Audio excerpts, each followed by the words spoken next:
Welcome, everybody, to Habs Tonight. Thank you for joining the stream today. If this is your first time, welcome. Whether you're a Habs fan or not, we certainly welcome you. So have Shane and Anik with me today. Good to see you guys as always. Likewise. How's it going? Going well, guys. I'm gonna be asking you guys a lot of questions about how the preseason's been going, because I've been trying to catch what I could, and it's been a busy week and a half or so. So yeah, you've been working a lot, so been working a lot. So I'm gonna excuse. Mention this to you guys off the top here, but as you can see, the purple colors, guys, Cancer Awareness Month. So, Nick, I'm gonna let you give the viewers some information on that real quick here. Yeah, for sure. So as everybody knows, that October is Breast Cancer Awareness Month. So personally, for me, this is a subject that's close to my heart for my family and myself. And I believe Shane too, for your family. It's a touchy subject. So if you're able to donate anything to the Breast Cancer Foundation, please do so. It goes towards a great cause. And the Habs Tonight team is proud to announce that we will be auctioning one of my illustrations here that's autographed by Dale himself. Yes. So we will be auctioning that piece off through social media. We'll be posting more details for you guys, but all the proceeds that we pick up for this will be donated to the Breast Cancer Society. So it goes for a great cause. So please, if you can give an auction or bid something, it's greatly appreciated. If not, any amount helps to the Breast Cancer Foundation. So we're going to keep this purple pinkish color for the whole month, and do like hockey does. Hockey fights cancer, and so does Habs Tonight. Beautiful. Love it. Very nice. Very, very nice. And as you can see, you had the link up there, so you can go to that website that Nick had below. Yeah. And make a donation. So any and all are obviously appreciated. So thank you guys for sharing that. And I love the purple theme. I think it looks beautiful. So it's beautiful. Getting right into topics of the day here, guys. Preseason. So, it's kind of weird because it feels like there's like two teams on the ice right now sometimes. And trying to figure out what our roster is going to look like this season has been interesting. So you guys have had a chance to see a little bit more of the Canadiens than I have, including Shane even going to the red and white game. So, you can start with that, Shane, if you want, and then we'll kind of take it from there. Sure thing. I mean, it was good to be back home. It's been like 2 years since I stepped foot in that beautiful building, and it felt like I never left. The atmosphere was amazing. Only 7,500. Not for long though, because full capacity coming soon. That's great news. Yeah. But here. Even just for an inter-squad game, that was so much fun. I mean, whenever Dewine touched the puck, the crowd went crazy. It was amazing. It was beautiful. The game itself, though, obviously want to pay attention to the players. For me, the MVPs for each team, Armia, without a doubt, for red team. He was insane. Beautiful. All over the ice. Plays. Oh, yeah. Dominating. Every time he was on the ice, you knew he was there, and he was dominating.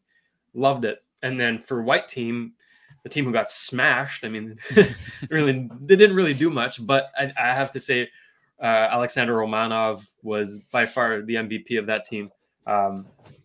Throwing checks even against his own teammates. I mean, he played like it was a real game. I appreciated the effort he put in. So overall, it was a great day. I loved it.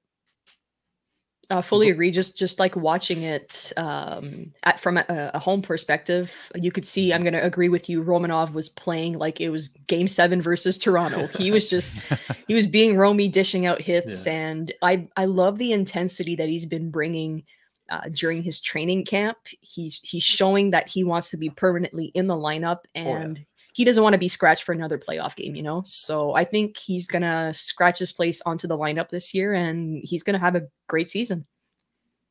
Scratch his place onto the lineup. Yeah. It's looking good for him so far from what I've seen also. And another surprise, and I think Shaner's going to give us his surprises so far this training camp, but one of them has to be Chris Weidman. A lot of good feedback coming from him. For sure. I mean, he's number 4 on my surprises, top 5 surprises. Chris Weidman, I mean, we can jump into him right now. I think makes the lineup opening night. From what I've seen, he's bringing a good versatility. He's the power play. Like, he's going to quarterback the second unit. Petrie obviously is getting the first. But we saw what he can do with what is probably going to be the second unit, which is, Dewine, Dvorak, Anderson, and Armia. and they've been like crazy good. So I want to keep it that way. And even 5-on-5, I think he did well. He's not the biggest guy, but he can still get physical. A good puck mover, made some good decisions. I really like what I saw from Weidman. You can tell like he wants that spot. Yeah, that was one of my biggest surprise too was Chris Weidman. At first, maybe his first game, he wasn't the most active type of guy, but as much as the camp progressed, you can tell that he wants that spot. And I would be more than comfortable giving it to him right now. This is a guy coming back from the KHL who won Best Defenseman of the Year. So he wants it. And if it were up to me right now, he's playing better than Kulak. And that's no disrespect to Brett Kulak, because he's a very talented hockey player and individual and has brought us great service over the past few years. But Chris Weidman right now is playing better than him. So I'm curious to see who's going to take that 6th spot and who's going to be the 7th. Do you take Kulak as your 7th and you keep Chris Weidman, or do you alternate? Like, what do you do? Like, it's a good problem to have, obviously, but I don't know. In my book right now, it's Chris Weidman who has the spot. I have full confidence in him starting the season with the team. Yeah, I think you said it right there. I mean, Weidman is also like, he's going to be a key part of the power play. I think that's what it's going to come down to as well. Whereas Kulak is not going to be on the power play. Again, no disrespect to Kulak, but like Chris Weidman, what he brings, kind of more than what Kulak brings, in the sense that like, he's going to be on the power play. He's going to do well too. Like, he already has like 2 assists, so you can tell he's involved. But yeah, Kulak as a 7th defenseman is, I'm happy with that. Like, that's a great 7th defenseman. If one of them gets injured, God forbid, but hey, bump him up. Swap in. Yeah, we're good to go. I think it's a win-win.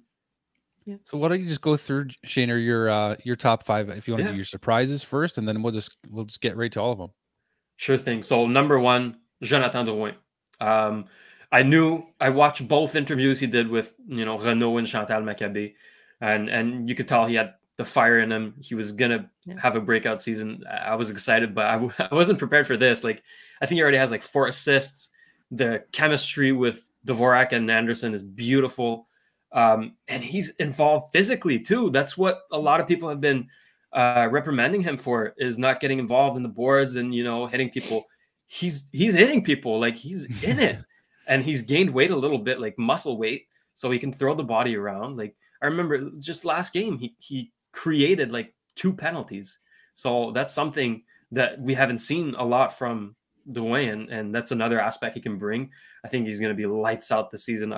I love what I've seen so far from him.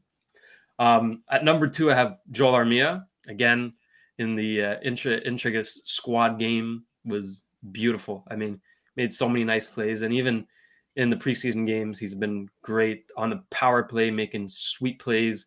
Got a rocket of a shot. Love what I've seen from him. At number 3, I have Caden Gooley, looking like a 1st-round pick. Like, this guy is the real deal. He's going to be a serious part of our decor for years to come. I love what I've seen from him. He's played like a veteran, and he's 19, I think. So it's all but encouraging. Number 4, obviously, Chris Weidman. We've touched on him. I think he gets that 6th spot. He deserves it. And 5th is Michael Pezzetta. You gotta give him a shout out. I mean, the 2-goal game, that flow, the lettuce is so nice. And he brings that physicality, right? I've went to a few Laval Rocket games, and he's a guy that always stands out. He's big hits, fights, and even goals, as we saw. So I think he's really put himself up there for the call-ups. He's not going to make the team, but still, like, when we do need a winger like him, he's going to be up there on the list, in my opinion.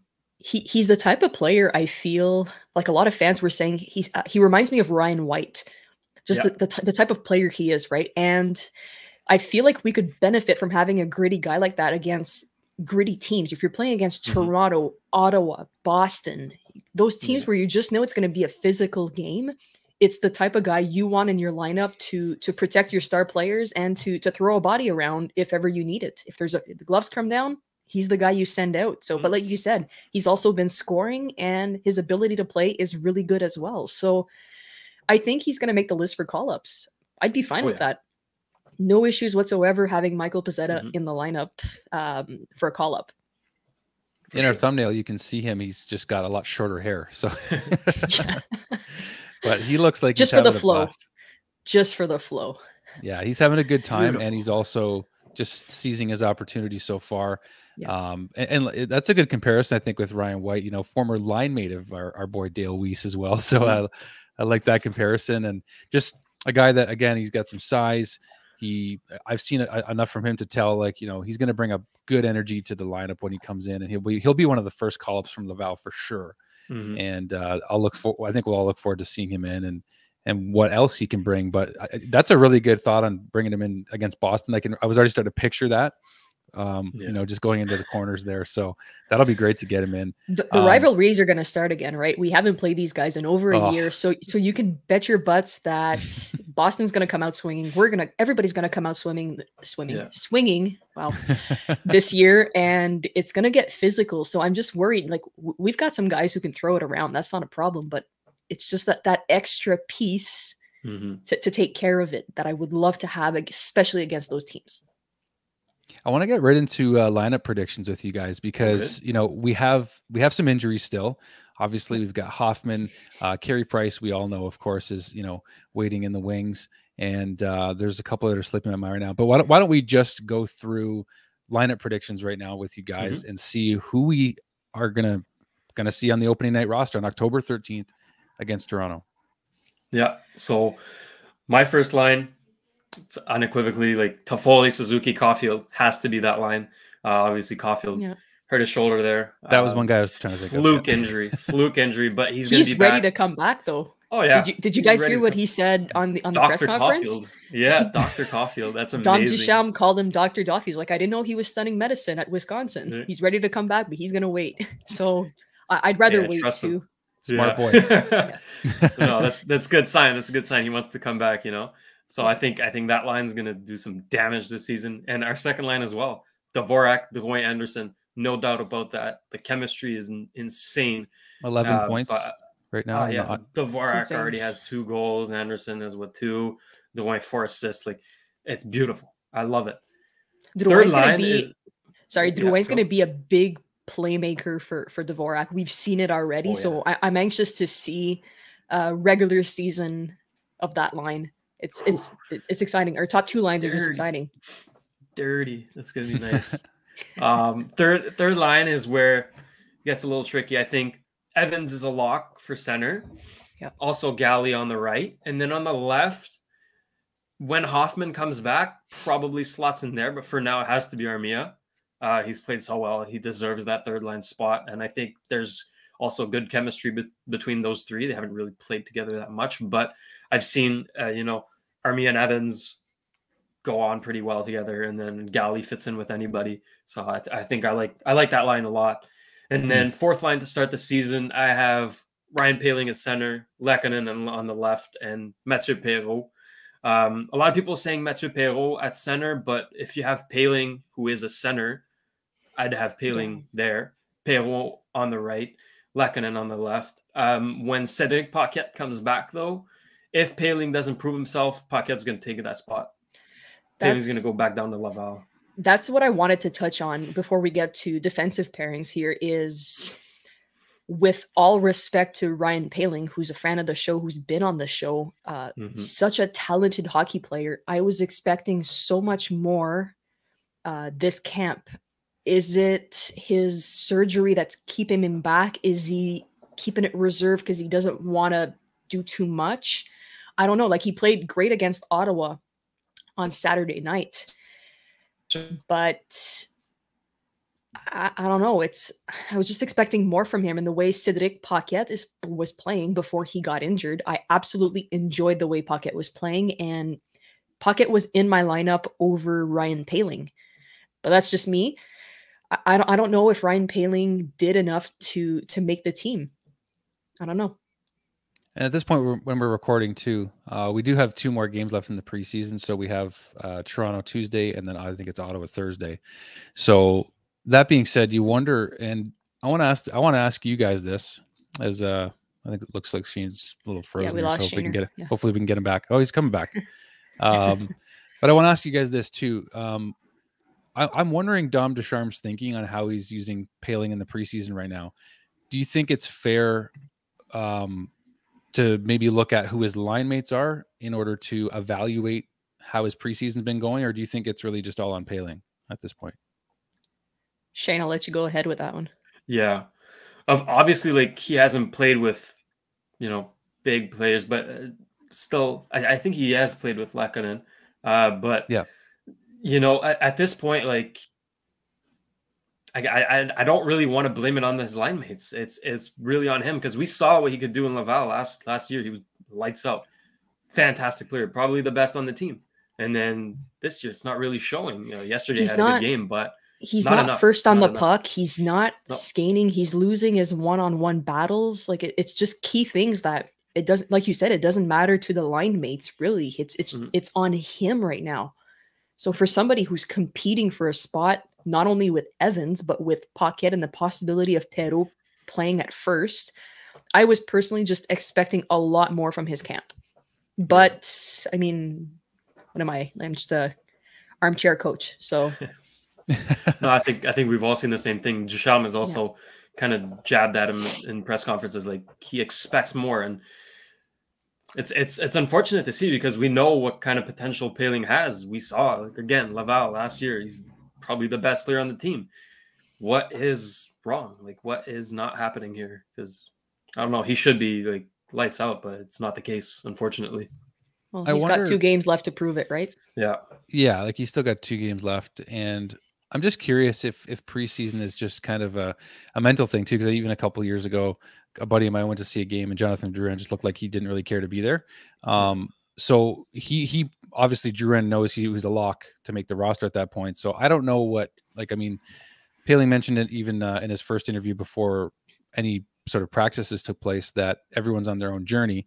So he has to worry about what his journey is. But I'm just curious if, as these last couple games pick up and the intensity picks up and the rosters are more closer to what we're going to see on opening night, I'm wondering if he's just holding back a little bit. I know that sounds like maybe not something that you would want to do if you're trying to crack the roster, but I almost expect him, maybe he's just keeping that. I don't know. I think we all expect to see more, and I think we will. I think it's just maybe a matter of time here. Yeah. That's why I'm giving him the spot for starting the season until Paquette is ready to come back. Like, give him a chance in the real season with good line mates, good line mates. And if it doesn't happen, then hey, Paquette, you have a spot, buddy. Yeah. No, I kind of like what you said there. This is a great. You give him a chance. Yeah. If it works, it works. If it doesn't, well, you didn't prove yourself. We'll give it to a guy who did. That's it. It's as simple as that, right? Unfortunately, it's tough love, and it's a hard place to be. That might be what he needs, though. Maybe it could be. I mean, but then again, it's just like a bigger subject, which we're not going to touch on, but just quickly, of how much tough love does a guy get? Yeah. So I don't know. It just kind of worries me that if he doesn't make the team this year, where do we go from here? Yeah, I think we'll let it play out and see what kind of conclusions to draw. But he'll be the one to decide. He's a smart kid, and he had a good off season. He had time to clear his mind. I think he knows what he needs to do. And I'm hoping he makes it. We all do. We want him to do well. That's the whole thing. Is we want these guys to do well. It's not about being critical. It's just like, we know you're better than what you're showing right now. And just to jump into the defensive pairings, what do you guys see for opening night?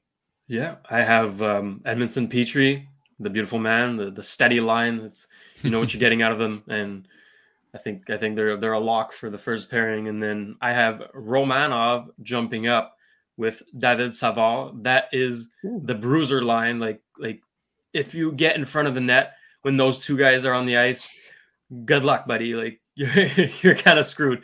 These guys will make you pay. So those two is going to be a fun pairing, I think. And then I have Chirot and Weidman, puck moving defensemen, can generate offense, both of them. Kulak as the seventh. I think you get different kinds of attributes for each pairing depending on the situation. You can, Ducharme can use them however he wants them. Kind of like our forward lines, our defensive pairings. There's not like, okay, first, second, third. It's like, okay, which kind of situation am I in? Let's use this line with this pairing. I think Ducharme is going to have a lot of fun this year with his lines because they're so evenly matched. Like there's not a huge difference between the first and the second line, right? It's not a huge difference between all of our pairings. So I think it's a win for Duchamp for sure. For sure. 100%. My question though is we all know Joel Edmondson is listed out as day-to-day still. So do we think he's ready to start next week? If he's not, do you insert Kulak in, and then when he comes back, you take Kulak out?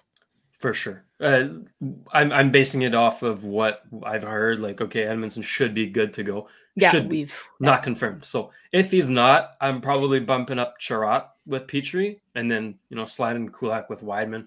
It's easy. Then you establish some chemistry between Romanov and Savard right off the bat. Keep them together. That's the thing that didn't help Romanov as well, is that he kept changing partners last season. Like he was moving up and down, like out of the lineup. Oh, okay, you're with this guy now. Like, give him stability. Savard is as stable as they come. Like, so I think that could help him as well improve. And then when Edmondson's ready, slot back in with Petrie. Good to go. A lot of what you're seeing right now seems to suggest that Chiarot is going to play with David Savard. So if that's the case, I mean, that's the indication so far anyway, is that they need to play together more and work on their chemistry. So if that's the case, if Romanov is bumped down to the third line, who would you put him on with? Because him and Weidman together, it seems like they're too similar a player. Yeah, no, that's why I'm not a fan of Chiarot Savard together. I think they're not like, it's not a good fit. I don't see it. I'm also not that impressed with Chiarot so far in training camp. I don't think he really deserves that second pairing spot, even though I mentioned that first, second, third doesn't really matter. But I think Romanov and Savard are kind of more compatible, in my opinion. I don't know. Those are just my predictions. I think that's what they should do. But if they go with Chiarot, whatever, it is. But I think David Savard with Romanov is going to be the kind of mentorship that he needs. That too, yeah. Just pick him up under his wing and get some chemistry out of it. So I think it could be good for Romy to have Savard as a pairing on and off the ice. Could really help him. Definitely. And then, I mean, in net, if Price is ready, let's go. Carey Price in net with Jake Allen as his backup. And I have Samuel Montembeault on the taxi squad as the third goalie, because I do want Primo to be the number one in Laval the whole year. Montembeault, I see his role as, okay, you are keeping Primo in Laval, but you're also like there if Price or Allen gets injured or something. So that's his role, in my opinion. I think it was a good waiver claim, but he's not going to get much action. No, fully agree with that. Let's take a moment to thank Carey Price to have kept us Jake Allen. I mean, Carey, God bless your soul. I mean, it's paying off. Thank God. I like the Montembeault add-on. I think, like you said, it's going to be great to have him on the taxi squad of a just in case, a good just in case backup. It's going to be great. And I don't know about you guys. Maybe it's just from what I've been seeing during the games and obviously all over socials here, but I haven't been super impressed with Primo's camp. Yeah. He needs another full year at least in the AHL before coming up as a. I don't see him as a starter. A bit too unstable, in my opinion. Needs a bit more experience. But I've loved the way McNiven's been playing. Extremely aggressive in front of the net. I wouldn't be surprised to see McNiven over Primo at some point. You have to wonder too if they're going to keep all these goalies. That's what I'm wondering. Well, we've got 5 to pick from right now, so take your pick. But no, McNiven's definitely making a case for himself. Like, he has been really good so far. I mean, Primo was good yesterday, but first game that he played wasn't great. And then in the inter-squad game as well, a few weird goals, but looks startled in front of the net. I think we're so used to seeing a calm Carey Price, a cool, calm, and collected Carey Price and Jake Allen, that as soon as you see somebody startled in front of a net, you're like, what's going on? So I think that's a bit my opinion with it. But like you said, I mean, I don't know. A full season in Laval would really do him well with like playing all the teams too. And that's the other thing I was thinking about with Pairings is like, you know, he was playing the same 6 teams in the Canadian division, or wasn't it in the AHL? It was a very minimal amount of teams last season. So, I mean, I don't know where he'd be at if he had to go down to Laval again, but whatever it takes to get these guys where they need to get to. I want to mention quickly also that you guys have season 2 of Autour de la Ligue starting tomorrow. So for our French fan base, we got you covered. You guys are coming back. So really pumped to see you guys do that again. Yeah, Autour de la Ligue is going to be live at 7 p.m. for all the French fan base and even the English fan base who feels like tuning in. We're going to cover... To learn, yes. Brando's doing great with that. We're going to basically be covering all the news around the NHL recently, and we're going to talk about the Montreal recruit camp like we just did, but basically a French version. So that's going to be great. Second season starts tomorrow. We're pretty pumped to have it. We haven't done one in a few months now. It's been a while. And, to anybody listening, feel free to email us if you want to get on the show. Yes. Would love to have you as a co-host with us. Chat us up. We have had a few people do it, and they all said they loved it. So feel free. It's fun. You know, don't be shy. Just talking hockey. Yeah, that's it. Easy. En français. That's it. En français. Yeah. Well, it's like, you know, and maybe both of you guys would admit that sometimes your first language is French, so it's the most comfortable. Yeah. So that's a beautiful thing, and I love that we have that part as part of our Habs Tonight team. It's constructed the right way, and it's a beautiful thing. So want to mention to the fans, of course, do follow us on social media. Our Twitter handles are actually inserted conveniently into our name banners here today. So this is all of our Twitter handles if you want to follow us, and of course the Habs Tonight Twitter as well. Instagram. We're now streaming on Twitter this season, guys. So don't forget that this is a new addition. Wherever you want to catch us this season, Twitter will now be one of those places you can watch our show, pregame, postgame, whatever shows that we have live, especially. You can tweet in live to the show, which is a really fun, cool feature that we're looking forward to this season. And can't wait for that. So make sure to subscribe to the Habs Tonight channel if you haven't already. And we'll be bringing maybe I'll have some bling. We'll have to get some Habs Tonight bling. But, there you go. Yeah, on behalf of myself, Drew, Shane, and Nick, we look forward to this season. 2 more preseason games left before we really get into it. So I'm really pumped to get going on this season with you guys. Cool. It's going to be a fun one. Can't wait. And also, before we log off, I'm going to be at the home opener. So if ever we have some of the fans that feel like chatting or... Yeah, I know. I got some last minute tickets, jumped on them. I was like, I don't give a shit about the price. I'm just jumping on it. I figured there was no object. Habfat Dan and I are going to the game on the 16th. I think producer James is going to be there as well. So if some of the fans feel like coming, chatting with us, taking photos, doing videos for social, we'll be around. And we're probably going to do a post game from the Bell Center as well. So it's going to be an exciting season. I can't wait. So I'm gonna be most likely trying to host that show that night. So I'll be inviting you guys on the show, of course. Yeah. Live from the Bell Center. Oh my gosh, that gets me so fired up. Chills just thinking about it. Yeah, like the idea of that alone is really awesome. So can't wait. Can't wait. Yeah. On that note, thanks for joining us, you guys. Don't forget to subscribe and follow us on socials. And boys, thank you. Merci. Take care, everyone. Cheers, guys. Cheers.